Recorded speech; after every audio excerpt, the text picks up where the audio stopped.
Kalau dia turun berarti kayak wah semua perusahaan Indonesia lagi anjlok nih gitu, ngerti nggak? Ini salah satu brief buzzer yang gue terima juga. Gue denger dari. Tapi aku kayak muncul solusi buat Indonesia. Gimana? Ini Daripada makan gratis. Oke, ketemu lagi di Learning by Fasting. Kali ini bersama Raymond Chin dan partner combo gue di Escape nih, Feren nih. Enggak, lu yang ini. Tapi kamera utamanya di sini. Iya, lu lihat ini aja. Nah, ya, tapi dia kesini aja katanya takut banget, takut di penjara kan. tapi lu tahu gak? Sebenarnya lebih banyak yang request lu ke pulang sekolah daripada Raymond lu. Oh iya? Mungkin pertama kali Raymond udah pernah waktu di Learning by Fasting.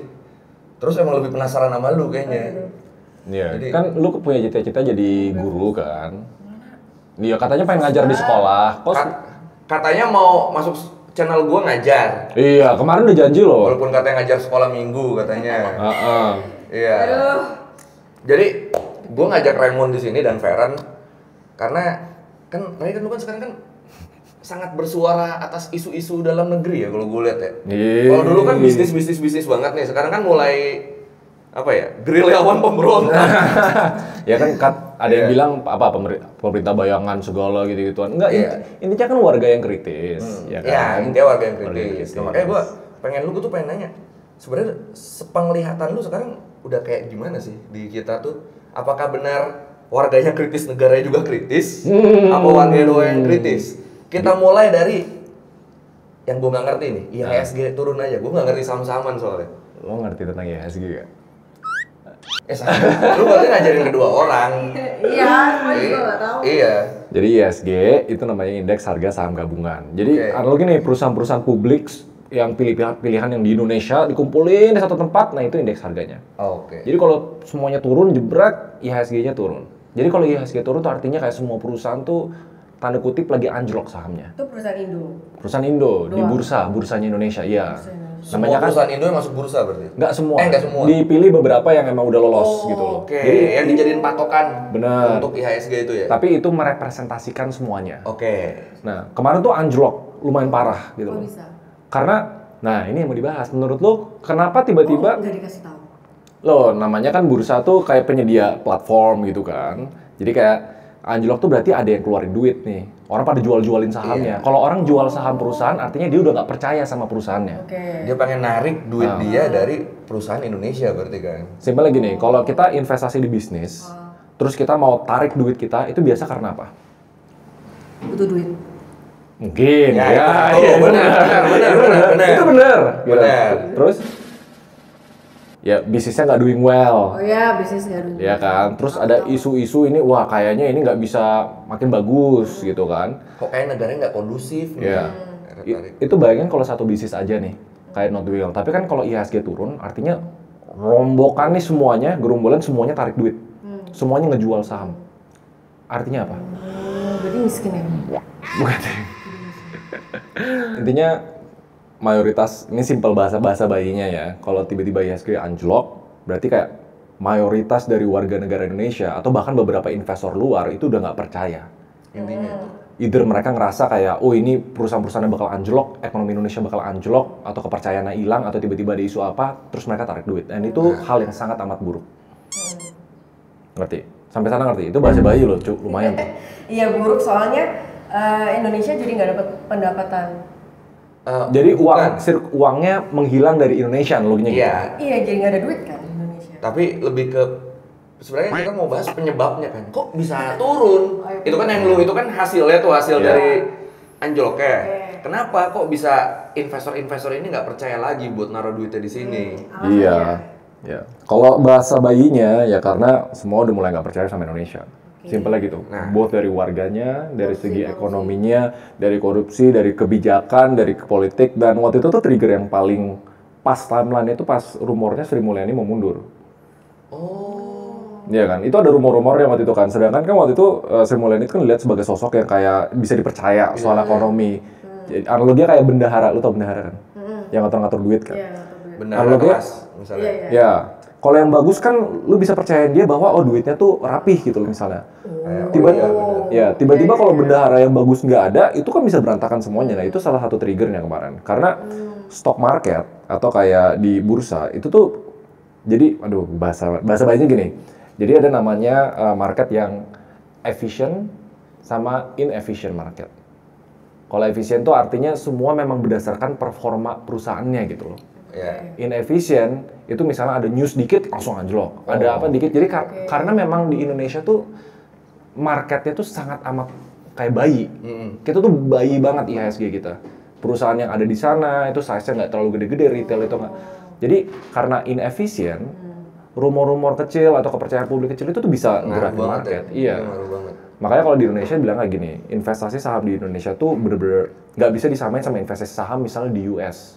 Kalau di US misalnya lu beli di Apple, Google, Tesla dan lain-lain, iya news itu mempengaruhi, tapi ujung-ujungnya performa perusahaannya yang lebih matters. Kalau di Indonesia enggak. Di Indonesia tuh lebih berdasarkan sentimen sama news, terus ada lagi bahasanya namanya bandar, tahu bandar nggak? Bandar judi. Seperti bandar judi, cuma ini nggak ada judinya, bandar aja. Bandar aja, orang yang punya banyak uang intinya. Nah, bandar-bandar ini, ya semacam kayak naga gitulah. Orang yang punya banyak uang nih di market, kalau mereka tarik duitnya, ya berarti langsung anjlok. Nah itu inefficient namanya. Berarti inefficient tuh lebih ringkih ya dia? Ringkih banget. Ya. Karena itu kayak selama negara kita tuh masih belum kuat secara sirkulasi uang, ya uangnya masih dikit, retail tuh taruh saham masih kecil-kecilan, perusahaannya masih belum banyak ya, itu bakal selamanya jadi inefficient. Intinya bursa saham kita tuh sebenarnya ringkih banget. Simpelnya kalau inefficient tuh ada news dikit atau gerusa-gerusa dikit bisa anjlok. Berarti lebih enak kita investasi di Google aja ya, Google, Apple. Sebenarnya kalau mau yang lebih stabil, sebenarnya iya. Tapi kalau misalnya seorang financial atau business influencer merekomendasikan untuk nggak invest di Indonesia, itu kan kayak ada pedang bermata duanya gitu. In a way, ini kayak chicken and egg, chicken and egg.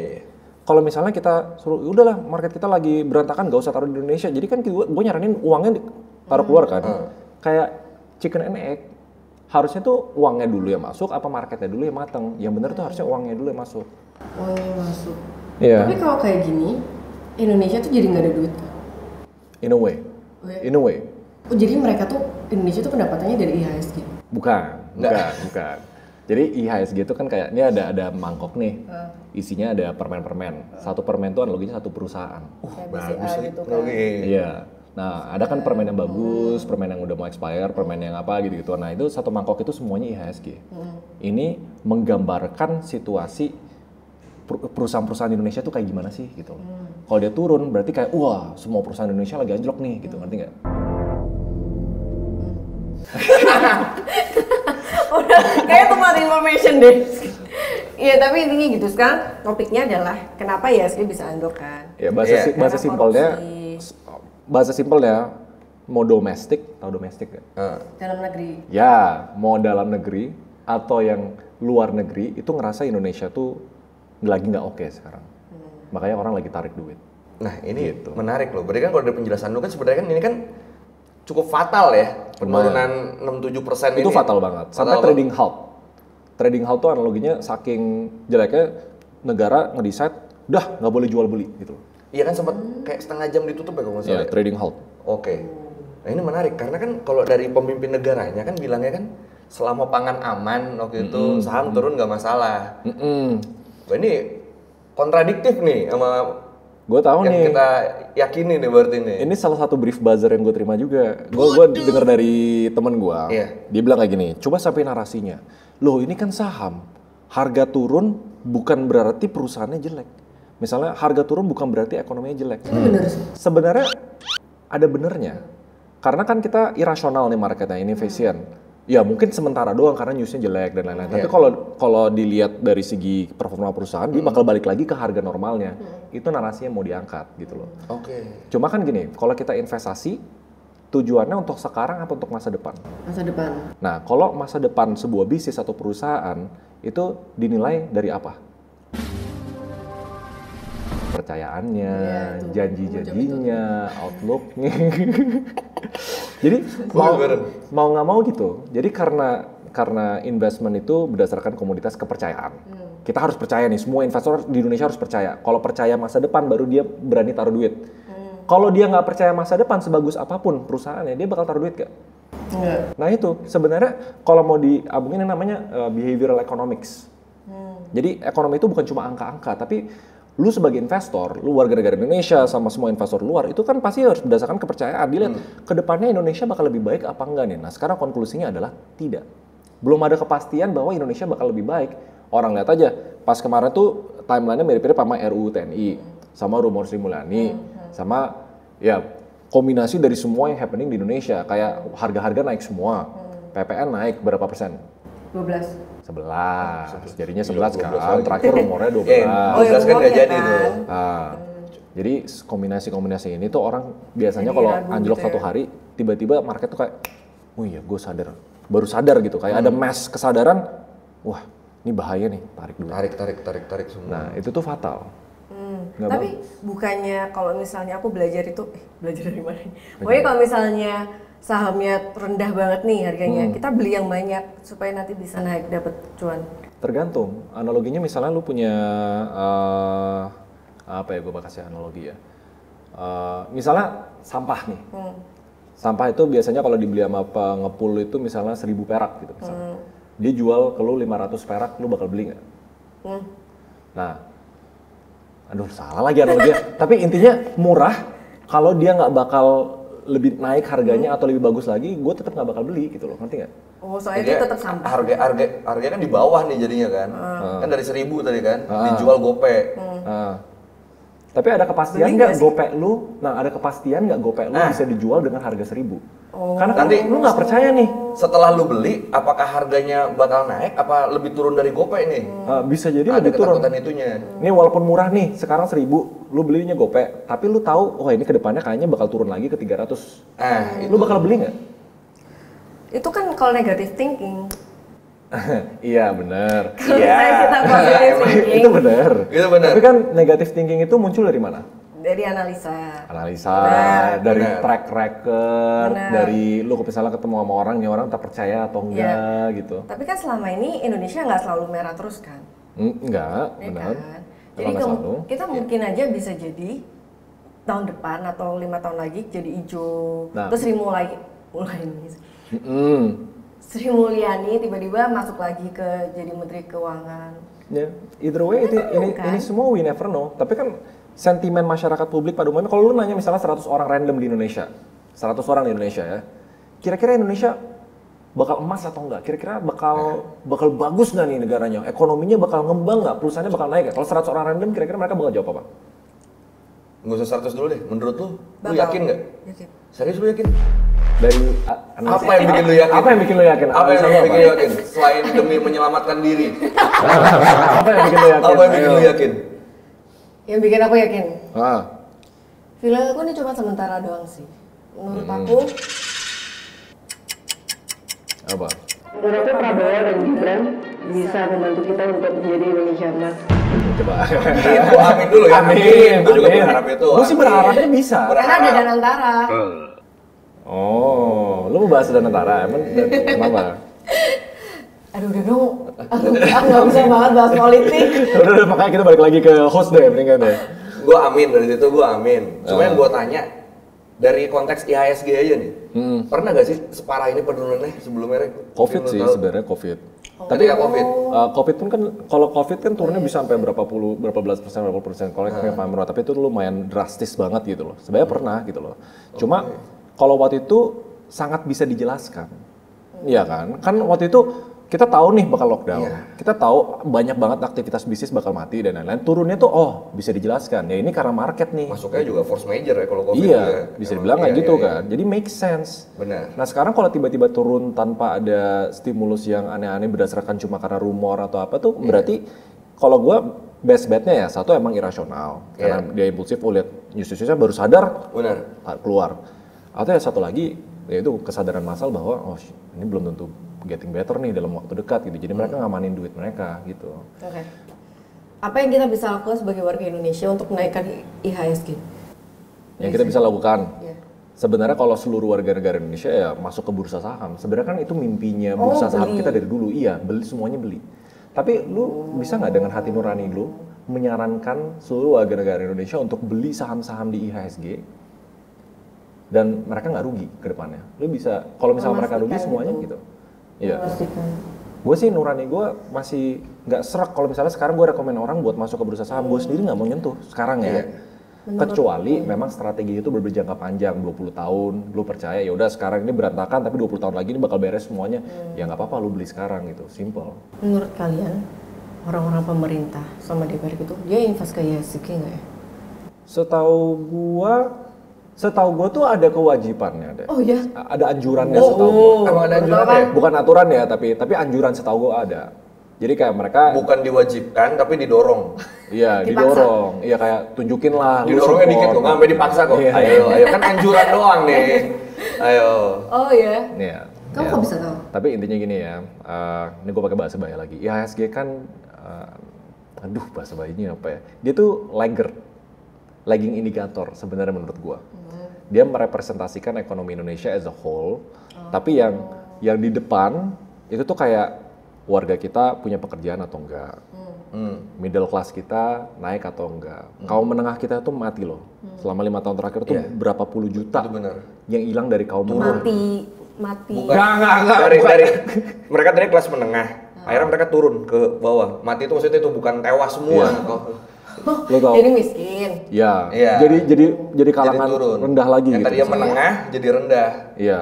Terus kayak lapangan pekerjaan sekarang banyak pengangguran di Indonesia. Kemiskinan ekstrim masih ada gitu loh. Jadi kita lihat yang real-realnya aja nih. Bahwa kayak ekonomi itu sekarang lagi nggak baik-baik aja. Jadi nanti lama-lama ke-reflect. Soalnya gini, negara maju itu sangat amat bisa diukur dari jumlah middle class-nya. Di seluruh dunia. Gue pernah denger ya. Middle class itu kalangan menengah, ya. Itu tuh salah satu kalangan paling penting di sebuah kemasyarakatan untuk ekonomi. Justru kita nggak nyari yang kaya-kaya banget gitu. Kenapa tuh? Yang penting karena kalau misalnya lu udah masuk middle class, ada namanya discretionary spending. Lu jadi udah bisa mulai keluarin duit lu untuk kemauan, bukan kebutuhan. Misalnya muterin ekonomi negara ya. Iya, misalnya kayak nge-gym, entertainment, terus kayak teman-temannya gitu. Middle class itu udah mulai bisa ke hal-hal yang kemauan gitu. Jadi ngeluarin duitnya nggak cuma buat survival doang. Ya, kebutuhan sekunder, kebutuhan tersier gitu. Nah, terlalu mewah enggak, tapi minimal bisa mulai muterin. Iya. Pendapatannya berapa termasuk middle class? Aduh lupa lagi. Pokoknya kalau secara pengeluaran misalnya kalau gua sih simpelnya misalnya 1 sampai 3 juta buat kemauan itu gue bisa consider sebagai middle class. Gua lupa deh. Buat kemauannya doang ya segitu ya. Kemauan. Buat kemauan. Misalnya gini, lu bayangin ya sebuah negara kalau mau industrinya benar-benar naik itu tuh harus industri sekunder sama tersier. Misalnya kayak ya China pas lagi middle class boom, tiba-tiba fitness sama wellness company, kesehatan itu semua naik. Habis itu entertainment mulai naik gitu. Jadi kayak kalau lihat US nih, dia maju karena apa? Kan banyak kayak produk-produk atau inovasi-inovasi yang sebenarnya bukan kebutuhan, tapi kemauan. Inovasi teknologi, orang beli iPhone gitu misalnya, itu kan bukan kebutuhan kan gitu. Jadi kalau negara nggak ada middle class, nggak ada yang keluarin duit untuk industri-industri ini gitu. Tapi orang US kan memang kaya. Ya karena mayoritas sudah bisa masuk ke middle class sama kayak China. China sekarang maju negaranya karena middle class-nya banyak. Karena gajinya mereka sebulan bisa sampai 50 juta. Iya itu, ya benar. Itu benar. Cuma kan ada faktor yang membuat mereka bisa punya gaji segitu dong. Mereka kan ekonominya kan stabil banget nih. Karena pemerintah punya duit. Gimana ya? Ekonomi kalau di oversimplifikasi itu gue takut loh gue jelasin. Iya. Takutnya jadi malah miss. Bener tapi. Sebenarnya nggak benar tapi nggak tepat. Bukan itu doang. Kayak banyak faktor. Ekonomi itu analoginya perputaran uang ya. Ini teori paling simpel dari ekonomi. Jadi uang nih dia berputar. Misalnya dari customer berputar ke bisnis berputar ke gaji diputar ke apa. Jadi uang itu harus berputar. Itu konsep ekonomi. Pas uang nggak berputar, ekonomi mati. Ya. Nah, jadi perputaran uang yang paling pertama kan sebenarnya kita paling simpel yang ngeliat dari ya kita sebagai warga negara. Kita keluar duit buat beli makan, buat beli baju dan lain-lain. Terus nanti orang yang pedagang baju itu nanti beli lagi buat makan. Jadi kayak rantai ini tuh penting ya. Nah tapi gimana cara perputaran ini dimulai kalau warganya sendiri nggak punya uang? Nah, warganya kalau nggak punya uang, warga cari uang dari mana? Dari kerja. Dari pekerjaan kan, benar. Lapangan pekerjaan itu kunci. Nah, sekarang lapangan pekerjaan di Indonesia itu tuh nggak mumpuni, nggak nyerap. Setiap tahun tuh ada sekian juta pekerja baru nih, tapi nggak bisa cari kerjaan. Nah, terus ditanya lagi, kenapa lapangan pekerjaannya seret? Salah satu faktornya, dua yang paling penting. Satu, ada namanya premature deindustrialization. Jadi di awal tahun 2000, setiap negara tuh harusnya tuh ngalamin fase manufaktur. Pabriknya banyak. Pas pabriknya banyak, dia bisa langsung 1.000 orang punya pekerjaan gitu. Jadi biasanya itu pekerjaan pertama. Enggak sih, sorry, kedua. Yang pertama tuh agrikultur. Jadi petani dan lain-lain, habis itu ke pabrik-pabrikan. Nah, tahun 2000 Indonesia tuh ketinggalan. Tahu nggak, dulu Indonesia tuh sempat ekspor komputer tuh salah satu paling gede di dunia. Dulu. Dan itu jobsnya banyak. Tapi somehow di tengah jalan ada keputusan yang salah dari pemerintah. Mereka ngalamin yang namanya Dutch disease. Dutch disease itu kan kayak penyakit Belanda. Yaitu, nih Indonesia tuh kaya sama komoditas loh. Misalnya ada pohon lemon. Udah lu nggak usah proses lemonnya, nggak usah jadiin lemonade, nggak usah jadi apa gitu. Lu jual aja lemonnya langsung. Ujung-ujungnya manufaktur ini jadi mati industrinya. Pas industrinya mati, warga jadi nggak punya pekerjaan. Warga nggak punya pekerjaan, warga nggak punya duit. Warga nggak punya duit, bisnisnya uangnya nggak bergerak. Ngerti nggak? Simpelnya itu kayak gitu. Ini tadi dengerin Raymond. Tapi aku kayak muncul solusi buat Indonesia. Gimana? Ini daripada makan gratis, mending duit gratis. Astagfirullah, nggak duit Iya, karena emang bilang kalau orang harusnya gini. Iya biar gue ngerti pola pikir dia. Gue ngerti biar orang bisa jadi mulai muterin duit mereka kan, bisa belanja.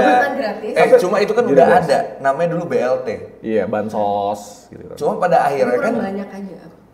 Nggak gini, kalau lu kasih duit gratis nih, 10 juta ya. Lu keluarin 10 juta itu. Buat fitness, buat. Ya, lu keluarin nih 10 juta itu. Terus udah habis nih 10 juta, terus apa yang terjadi? Ya minta lagi. Kan duit gratis. Nah, sekarang makan gratis ya. Jadi basically gini. Jadi gini, seluruh warga negara Indonesia tuh nggak usah kerja, yang penting dikasih duit gratis sama pemerintah. Jadi dikasih duit gitu dong. Jadi kan ada kan duitnya. Nah, itu tuh namanya benar gini. Gitu. Jadi kalau di ekonomi ada namanya produksi, ada namanya konsumsi. Kalau dikasih duit gratis cuma konsumsi terus, yang produksi siapa nanti? Kan warga tuh harus produktif. Gitu. Jadi duitnya dikasih orang-orang yang konsumsi. Ini ya kan mereka konsumen semua nih. Lu terus kasih duit gratis. Siapa? Lu kasih duit gratis 10 juta. Enggak, yang penjual-penjual nggak usah dikasih. Karena dia produksi. Oke. Yang dikasih yang konsumsi. Kan nggak tahu kalau misalnya banyak penjual, dia jual barang tapi nggak ada yang beli, kan ekonomi nggak muter. Jadi kan harus ada yang beli nih. Kan dan itu dilakuin, kan, itu bansos namanya. Itu bansos. Tapi untuk kalangan yang benar-benar miskin banget. Nah, tapi masih dilakuin nggak sampai sekarang? Bansos tahu gue masih ada, bansos ada terus. Dikasih berapa kok kita nggak dapat? Emang lu masyarakat lu miskin. Hah? Ini emang cocok nih lu sama pemahaman SD nih. Oh, emang bener. Ada tujuannya dia pakai topi SD emang. Enggak, tapi terus aku tuh pernah ini aku punya pertanyaan. Kenapa pemerintah nggak cetak duit yang banyak? Oke, gini. M to money supply atau bikin cetak duit sebanyak mungkin itu bisa bikin nanti sirkulasi uang kita tuh kebanyakan dan malah kurs rupiah sama nilainya jadi hancur. Kalau barang makin banyak harga makin turun kan, bener kan? Kayak banjir banget barangnya, harganya kan turun. Supply demand kan. Kalau kita cetak kebanyakan uang, terus nanti yang di luar negeri semuanya nggak cetak uang, kurs kita jadi jelek. Lu mau dolar kita sekarang? Kan nggak connect lagi. Maksudnya, ya aku mau bertanya. Misalnya di US itu kekayaannya berapa? Terus kita samain kayak orang US, bisa nggak? Nggak bisa. Maksud lu dengan nyetak duit yang banyak, akhirnya jadi sama? Sama, jadi kurs sama rupiah sama, mungkin nggak? Malah jadi turun kalau kebanyakan. Nih, lu pernah dengar Zimbabwe gak? Tahu. Yang punya 21 miliar itu ya? Iya, orang ke pasar beli sayur tapi bawa duitnya segerobak. Bayarnya segepok yang bener-bener kayak berapa juta coba buat beli sayur. Nah, itu yang terjadi kalau duit lu kebanyakan di luar, duit negara kebanyakan dicetak, kebanyakan yang beredar. Jadi malah makin nggak ada nilainya duitnya. Gini, sebenarnya ngerti gak tapi? Nggak juga. Baru ini gue gagal nih jelasin ke parent. Di SF gue berhasil mulu, ternyata di ekonomi Soalnya agama, ini ekonomi. Ekonomi iya, oke, ternyata. Sebenarnya solusi mutlaknya kan gini, warga kan nggak punya duit nih. Iya, kasih duit. Gimana cara bikin mereka punya duit yang sustainable, yang bisa berkelanjutan? Kasih apa? Enggak, kasih apa jauh dulu. Ini dulu, ya ini dulu. Kasih duit. Bukan. Duit kan biar mereka dapat duit yang berkelanjutan tiap bulan dapat tiap. Kasih mereka pekerjaan. Oh. Ya kan? Bener kan? Kalau mereka nggak punya duit, kita kasih mereka pekerjaan. Jangan kasih duitnya. Jangan kasih duit. Ini kayak analogi jangan kasih ikan. Aja. Gitu loh. Tapi kan lapangan pekerjaannya nggak mungkin sebanyak itu kan. Iya benar. Ini kayak analogi don't give a man a fish, teach them how to fish. Supaya dia mentalnya nggak mental pengemis. Iya Satu itu kalau dari segi mental. Cuma ya oke lah udah, pokoknya kasih mereka pekerjaan biar sustainable, biar ekonomi muter. Dan enggak kan kalau dikasih 10 juta nggak kerja apa-apa kan pasti kan lama-lama nggak produktif kan. Tapi kasih 10 juta supaya mereka nabung di IHSG. Make sense. Itu yang terjadi pas COVID kemarin di US. US tuh cetak banyak uang banget. Terus? Itu terjadi pas COVID kemarin. Makanya pas warga-warga dikasih bantuan semua bisa ribuan dolar loh itu. Banyak masuk ke stock market. Stock marketnya naik. Tapi kalau misalnya dapat duit cepat, dapat duit gratis, tuh hilangnya juga cepat. Karena itu ada, karena lu misalnya tiap bulan dikasih terus duit gitu, misalnya 10 juta, lu makin lama nggak appreciate itu kan. Itu terjadi, cetak duit, dikasih bansos di US, terus stock marketnya tiba-tiba langsung balik kayak V-shape. Tapi itu nggak bagus. Nggak stabil. Itu nggak merepresentasikan real market, itu kayak lu main game pakai game shark. Lu tau game shark nggak? Dia nggak tau game shark, cheat. Tapi akhirnya stabil nggak? Akhirnya sekarang balik ke stabil sih bukan kata yang tepat ya. Ya balik lagi ke market. Tapi nggak merah kan? Merah. Oh, tetap merah. Tetap stock market kan naik turun kan. Nah, mendingan balik ke topik yang pertama. Soalnya lu udah mulai spot on nih, orang nggak punya duit, dikasih pekerjaan. Kan lu bilang kayak makan siang gratis. Itu sebenarnya salah satu kritik seluruh dunia. Itu kan gede banget biayanya. Gede banget. Sedangkan kalau emang sekarang masalahnya ekonomi dan warga nggak bisa bekerja, solusinya dua harusnya. Pendidikan, biar mereka bisa bekerja, skillnya lebih tinggi nih, pekerjaannya lebih bagus. Yang kedua adalah lapangan pekerjaan. Menurut gue solusi mutlak untuk ekonomi Indonesia tuh harus bisa nge-solve itu. Bener. Nah, ngerti nggak sampai sana? Tapi banyak lapangan pekerjaan yang gajinya tuh nggak sesuai. Karena apa menurut lo? Bagus pertanyaan sebenarnya. Kenapa? Ya karena nggak ada duit. Bener. Kenapa bisa nggak ada duit? Bisnis nggak punya duit kan untuk ngegaji mahal kan? Kenapa bisnis nggak punya duit? Nah itu makanya menurutku pemerintah kasih duit ke perusahaan-perusahaan buat gaji karyawannya tinggi. Gini, lo harus ngerti nih, ini pelan-pelan lo bakal ngerti ini tuh lingkarannya tuh bener-bener full circle. Ya kan, gajinya kecil karena bisnis nggak punya duit. Bisnis nggak punya duit karena customer nggak punya duit. Customer nggak punya duit karena customer nggak punya pekerjaan. Kemarin juga nih. Jadi ekonomi tuh bener-bener muter. Oke, berarti pusat permasalahannya kan nggak punya duit kan? Bener. Tapi nggak terus dengan lu kasih duit ke orang terus dia jadi muter. Jangan Karena kasih balik lagi, kalau lu kasih duit doang, kan dia cuma dia punya duit nih, tapi bisnisnya terus gimana? Ya. Lu ngerti gak? Lu ngasih duit ke pekerjanya, nih 10 juta, tapi tetap pada akhirnya gaji dia segitu-gitu aja. Jatuhnya ini tetap duit ringkih loh.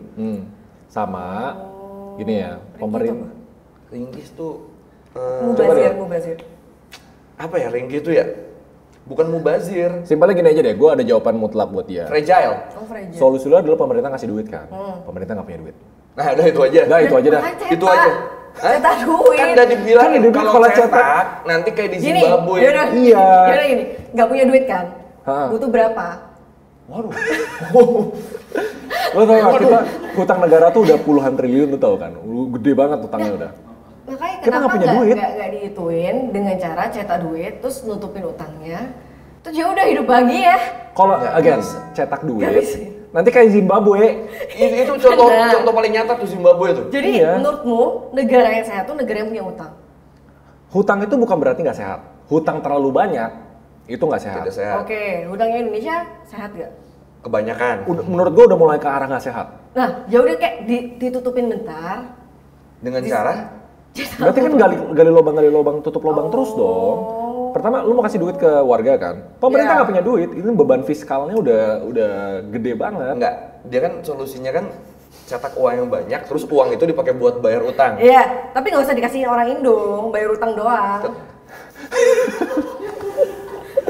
Ini judulnya kayak Basic Economy for Dummies. Iya, akhirnya jadi gitu. Bener banget lagi.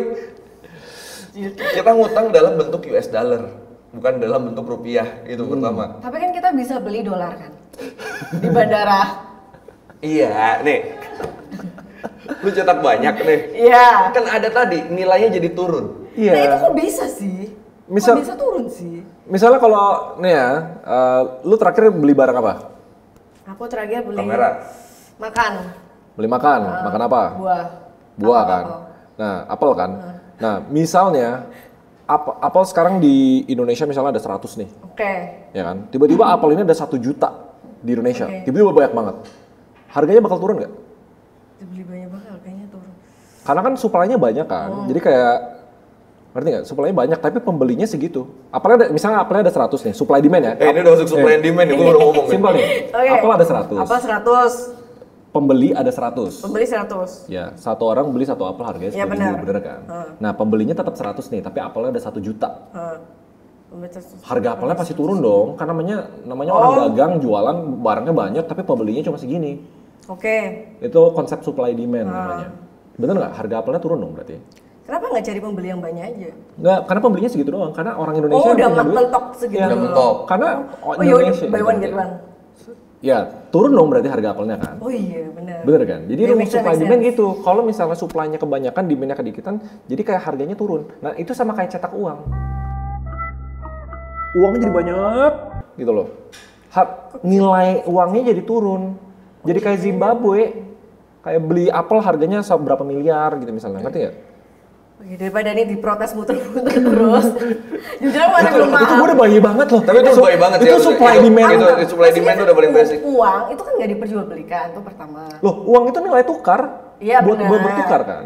Benar. Jadi nilainya turun. Misalnya gini, 10.000 dulu sama 10.000 sekarang sama nggak? Dulu 10.000 zaman-zaman. Bisa beli ini. Ya, sekarang kan turun. Tulisannya tetap 10.000 nih. Oke. Indonesia tuh punya utang di mana aja? Banyak. Utangnya banyak Salah kan. satunya US, Jepang, US, dan kan? lain-lain negara-negara Yaudah. bonds. Kan, yaudah.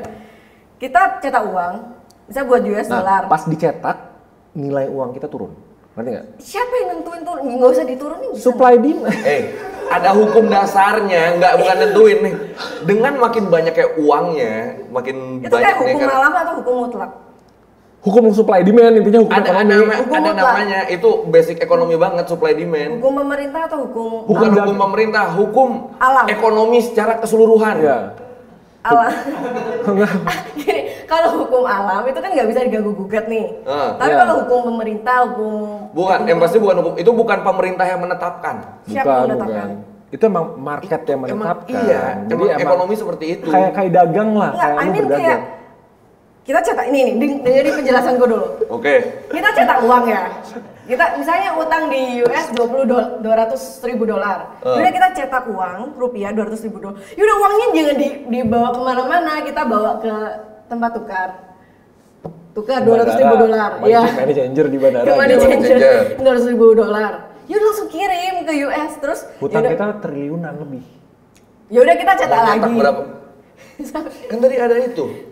Nah, makanya pertanyaanku adalah bisa nggak hukum supply demand tuh nggak disangkut pautin ke utang-utang negara? Jadi biar kayak nggak masuk. Lu gimana cara jelasinnya? Gue butuh bantuan lu. Nggak bisa dong, nggak bisa. Karena tadi itu udah dengan makin banyak kayak uang yang dicetak, kan nilainya turun. Lu mau ngelunasin utang Indonesia yang kok gua dengan hampir 10.000 triliun kalau nggak salah. Itu dengan nyetak uang rupiah senilai itu kan. Bener. Itu kebayang nggak dropnya kayak gimana? Gini mutlaknya ya. Seluruh negara di seluruh dunia sekarang anggap nih udah bikin aturan baru. Oh, cetak uang itu nggak bagus. Oh ya udah itu nggak bisa apa-apa. Anggap, nah udah gitu aja ya. Udah gitu. Ya udah gitu aja. Cetak uang tuh nggak bagus. Tapi Itu udah semua. Hah? Tapi kan kalau misalnya mereka nggak tahu kita cetak uang. Oh, Maksud lu pengen diem-diem ya? Ya mereka juga curiga dong. Iya. Kenapa curiga anjir? Lagian cetak uang juga ada aturannya, nggak bisa semena-mena lu ke tempat fotokopi. Iya, nggak bisa gitu. Misalnya nggak bisa. Emang nggak bisa diem-diem? Maksudnya kayak ya udah kayak pemerintah antara Nggak, sama anggap pemerintah. aturannya tidak memperbolehkan, anggapnya. Bentar, aku nanya lagi. Sebenarnya kan nilai tukar turun itu karena uang rupiah kita disebarkan ke market kan? Kebanyakan. Iya kan? Ya. Itu benar nggak? Nggak pegang salah satunya. Salah ya. satunya. Nah tapi kalau misalnya kita cetak uang, kita nggak sebarin ke market nih, langsung ke marketnya US buat bayar utang. Harusnya nggak ngefek dong. Again, ikutin aja aturannya. Seluruh negara di seluruh dunia Yaudah, kalau rasa ada cetak aturan, uang itu nggak sekarang itu hal yang tidak begitu bagus. Yaudah. Gitu. Nah, balik lagi ke solusinya. Kalau misalnya nggak bisa Gue cetak uang, lebih bayangin kayaknya seluruh money changer di Indonesia juga nggak ada yang megang dolar yang bisa nutupin utang kita deh. Itu sih basicnya sih udah. Iya. Iya, lu utang kita segini nih. Lu satu Indonesia money changer dikumpulin dolarnya kita semua beli. Misalnya pakai cara lu ya, tetap nggak akan nutupin utang itu. Nyicil nggak sih? Ya itu yang dilakukan sekarang Nggak, kan. bentar. Oh. Ide pertama lu kan ngasih uang ke warga kan? Sekarang Ya, ngasih udah, uang udah. ke pemerintah nih. Jadi intinya nggak. Udah. Kita balik lagi sebenarnya kan ke topik awal nih, ekonomi kita tuh sangat buruk karena warga nggak punya duit, nggak punya cara untuk mendapatkan duit gitu loh. Nah. Karena nggak punya lapangan pekerjaan, ya kan?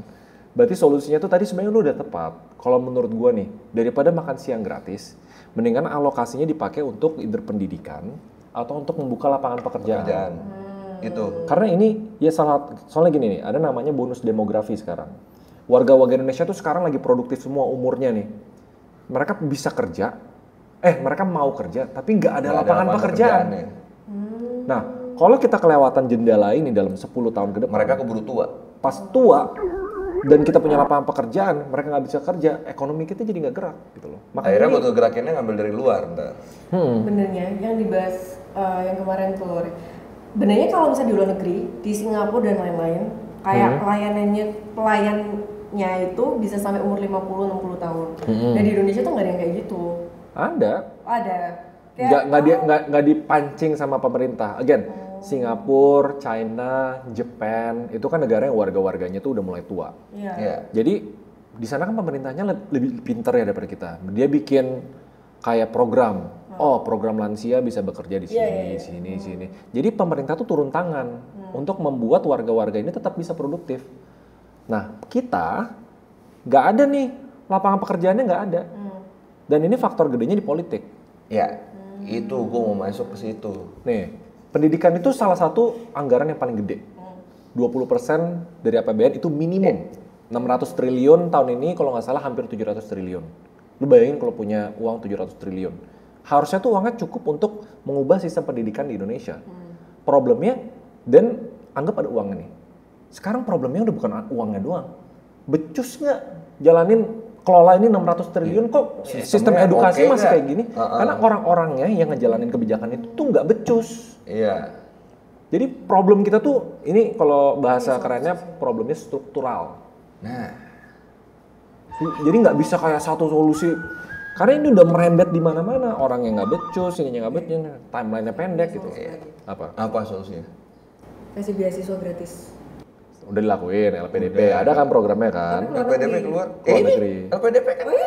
Udah banyak tapi. Loh, ada terus aja gitu. Beasiswa gratis. Terus-terusan tapi. Iya, jalan terus kok. Terus Ya, ada yang dikirim. Programnya ada. Cuma kan nggak mungkin kita ngirim semua pelajar di Indonesia ke luar negeri kan. Kalau itu yang ada di otak lu sekarang yang gue tahu banget. Itu yang ada di otak lu sekarang kan nggak mungkin dong. Butuh duit berapa itu. Makanya ujung-ujungnya duit kan. Enggak, solusinya kan tetap harusnya sistemnya dibenerin. Biar tadi dana yang dialokasikan buat pendidikan itu bisa dimaksimalkan. Dengan dana segitu anak-anak Indonesia bisa jadi pinter. Nah, Sekarang lu miris gak ngelihat kalau ada video anak SMA suruh baris terus dikasih pertanyaan perkalian pada nggak bisa, padahal mereka udah SMA, itu banyak loh video-videonya loh. Berarti kan ada yang salah di sistemnya nih kenapa mereka seperti itu. Nah, dengan keadaan seperti ini yang pengen gue tanya sekarang adalah, lu ngerasa Indonesia masih punya masa depan nggak? Jadi kepala babi itu dari pemerintah. enggak. Nah itu dia bilang kenapa Indonesia nggak maju karena kita tuh dikutuk dengan punya itu sumber daya alam yang kaya.